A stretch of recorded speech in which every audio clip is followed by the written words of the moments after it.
Welcome everyone to another edition of Play It Through, and on this edition it's Gremlins 2, the new batch, brought to us by Sunsoft. Based on the second Gremlins film, Sunsoft once again does a great job with a movie license. They give us a great top-down action platformer with some pretty cool stage design, cool enemies, great soundtrack, and overall pretty decent difficulty. Sunsoft is known for making some of their games really hard, and while this one does have a little bit of difficulty, overall I do think this is one of their easier titles. So here we go with Gremlins 2 for the NES.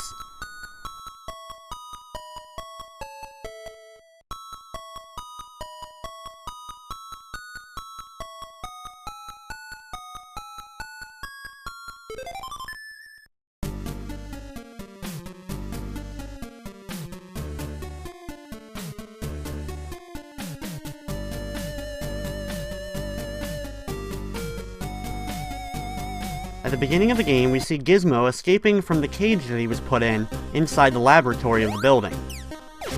When you get to the game, your main weapon starts off as this little tomato throw that you can throw at enemies in order to hit them. It can take a little bit to get used to it because you'll sometimes accidentally miss and you can only have one out at a time, but it's not too bad for a first introductory weapon. There's a lot of action and platforming in this game overall, and you'll be jumping to a lot of smaller and moving platforms throughout the whole game. Thankfully, Gizmo can move in all directions, so that will definitely help you out.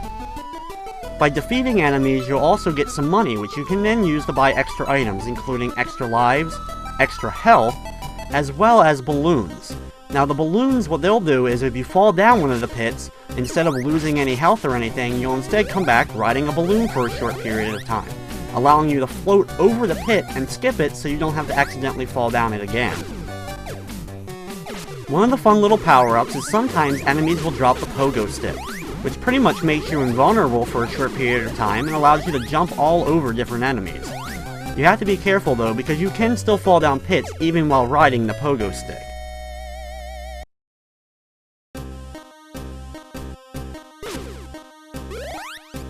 Start off level 1-2 by heading over to the left and jumping over the pit. Then head up and take out the spider enemy from afar. When you kill a spider enemy, he'll end up splitting off into two little spiders, so you'll have to take them out as well.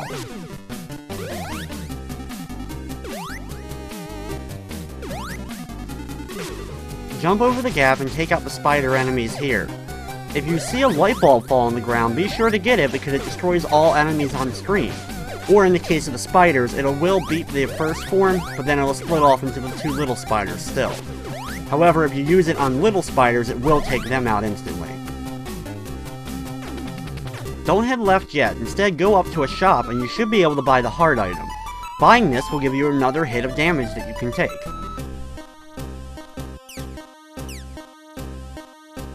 Ignore the spiders up and instead head over to the left. Take out the enemy and you may be able to get a Pogo Stick there, which will allow you to easily get past all the spiders that are up in the hallway. Stand here and wait a few seconds for the platform to come over, then jump to the smaller one and over to the next platform. After jumping over a couple of pairs of spikes, head up to the office and you'll get yourself the match, which is the second weapon of the game. You'll then get a cutscene.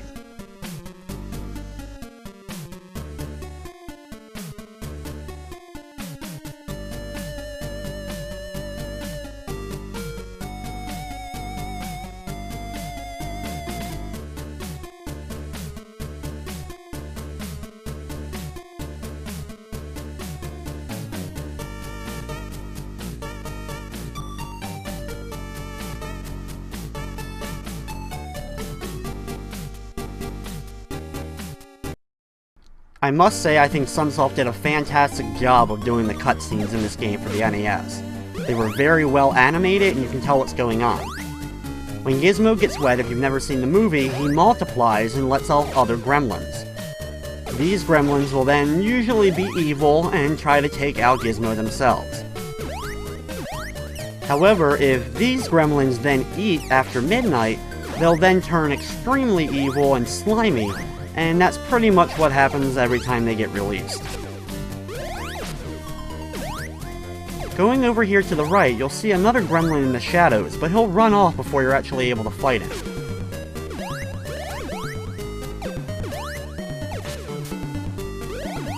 As you can probably already tell, the match is a much easier weapon to use since it shoots right straight and actually shoots farther than you were able to throw your other explosive item. This level has a ton of different electrical beams that you'll have to jump over, as well as a few spike ones as well.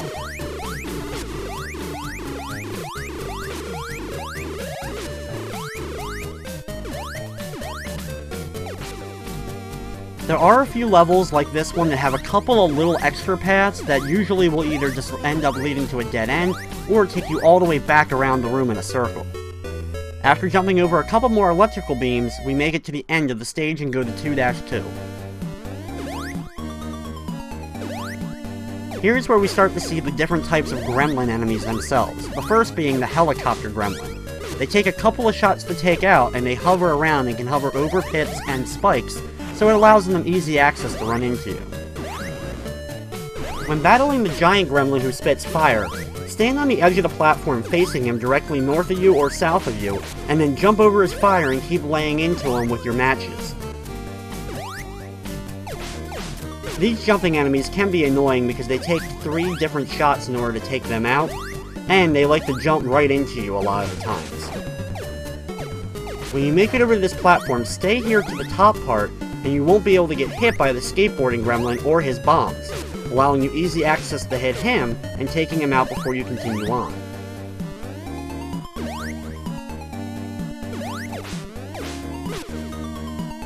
Since Gizmo has the ability to go diagonal, this will allow you easy access to some of the platforms that are just hanging on by the corners of other platforms. You can ignore this flame-throwing enemy by making your way over to the right and just heading all the way up. If you did lose your health at this point, you can grab this heart here in order to give yourself another one.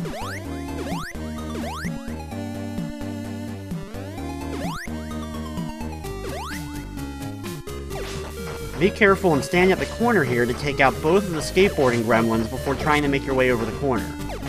If you stay at the very bottom of the spikes, you should be able to dodge all the bombs from the skateboard Gremlins. I have to admit, I usually like to run from these jumping Gremlins because they can be a real pain while also trying to dodge the spikes. Then make your way through the corridor. You'll have some spike balls moving back and forth, but since you can jump over them as well, they're really not too much of a threat. Stand here at the edge of the platform and you'll be able to take out the skateboarding Gremlin without his bombs being able to reach you. After jumping over one more set of spikes, you complete the stage and it's time for the first boss battle of the game.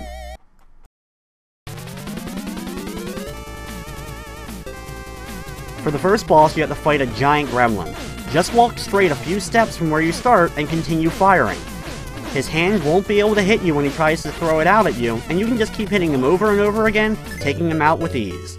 Once he's taken care of though, you get your next weapon, the paperclip.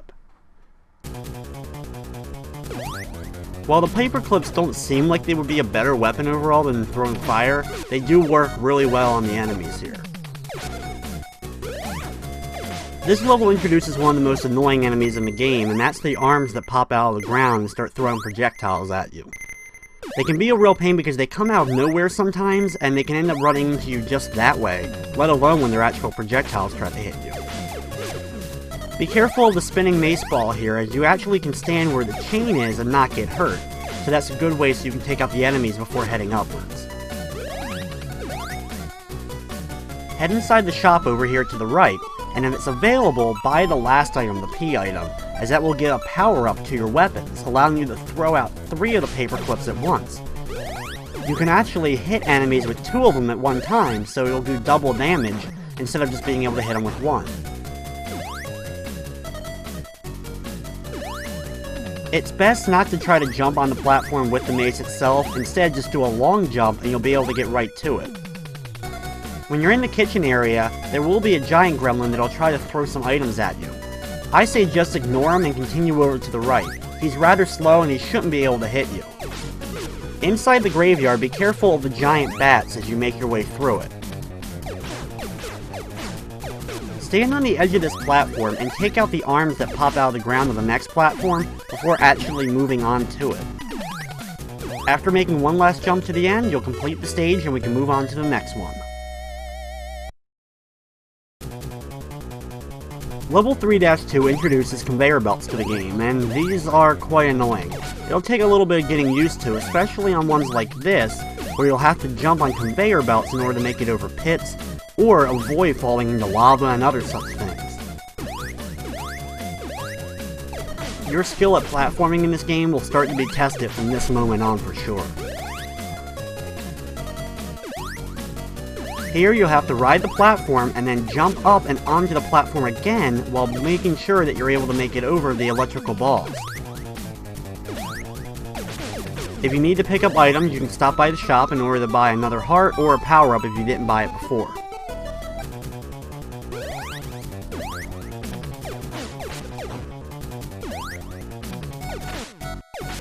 Take the gremlins out from afar before working your way down the right side of the platform. You'll then have a series of these conveyor belts trying to push you into the lava as it flows. It can be definitely some pretty tricky jumping, but when you make it to the end there, it's time for the next boss battle. For this boss, we have to battle the electrical gremlin. Now this is one of the more popular ones from the film for sure. His projectile is pretty easy to dodge because when he throws it at the ground, it breaks apart into 4 spread shots that go around in diagonal directions. Just keep firing at him at all times and you should be able to get him enough before he's able to hit you a few times. For defeating him though, you get the next weapon.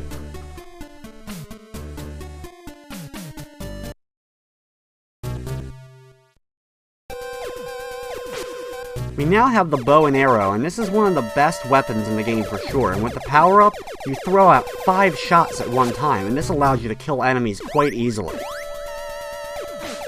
Just like the previous level, the platforming is not going to get much easier during this level. You'll have a few of those moving platforms with conveyor belts, and what you'll have to do is jump to them, and then be able to ride them enough that you'll be able to reach the next platform.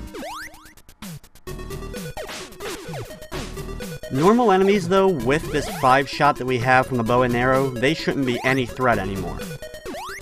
The hardest part at this point is going to be making these different jumps and being able not to land in electricity or spikes. Some of the jumps here you'll have to take your time when you're making it over those conveyor belts, being sure to hit the right direction so you don't end up forcing yourself instantly into a pit. After killing the hat-throwing gremlin, jump over to this conveyor belt and now you'll have a series of these 3 long conveyor belts where you'll have to jump in between electricity.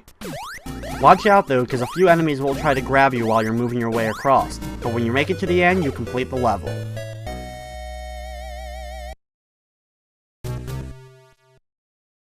Take out a couple of easy gremlins before getting on the conveyor belts. You'll have to do a couple more of those long conveyor belt jumps over electricity during this, as well as riding conveyor belts that are laying over fire. Jump to the platform with the mace as it's turning around, and do another quick jump and go over before it ends up making a full swing around. You could take the conveyor belts during that segment, but it's much easier just to take the moving platform.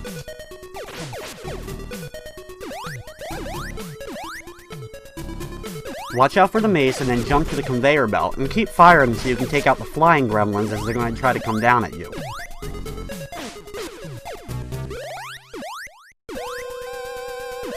Here, be very careful of the small platform, and jump over the mace ball as well as taking out the gremlin. Then, jump down to the conveyor belts below here. Keep holding down so you can keep moving down while also trying to fight them from the left.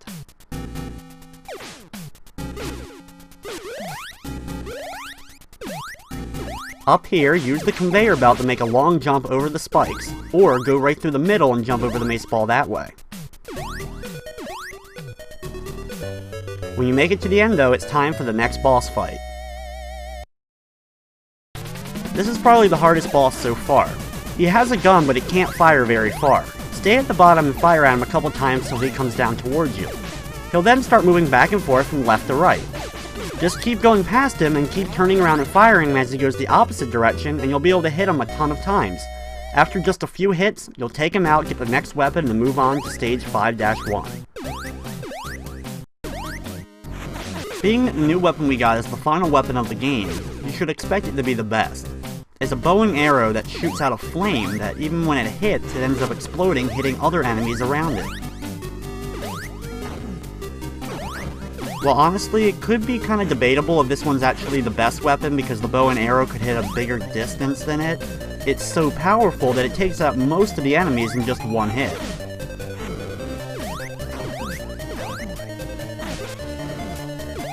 Be very careful when moving across this platform because when you make the jump, as you can see, you'll end up running into one of the hands that pop out, in which case hopefully you have a balloon and you can use that.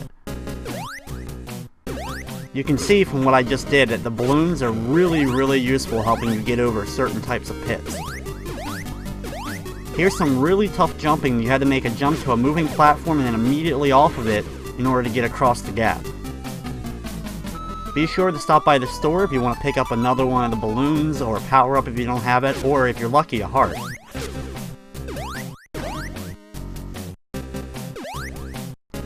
Here you have some pretty tough platforms on very small conveyor belts. Make it to the moving platform and continue moving over the conveyor belts to the ones that are on fire now. This is actually the final stage of the game before the last boss, so after making that last jump, it's time for the boss battle. The final boss of the game is the giant spider gremlin. Stand below at about the bottom and keep firing straight at him, and you'll be able to hit him a whole lot of times. If he stands still for a couple of seconds though, he's about to charge forward, so stand in between two of his arms. That way you'll be able to dodge getting hit by him as his body charges forward. It shouldn't take long to take him out, and enjoy the ending to Gremlins 2.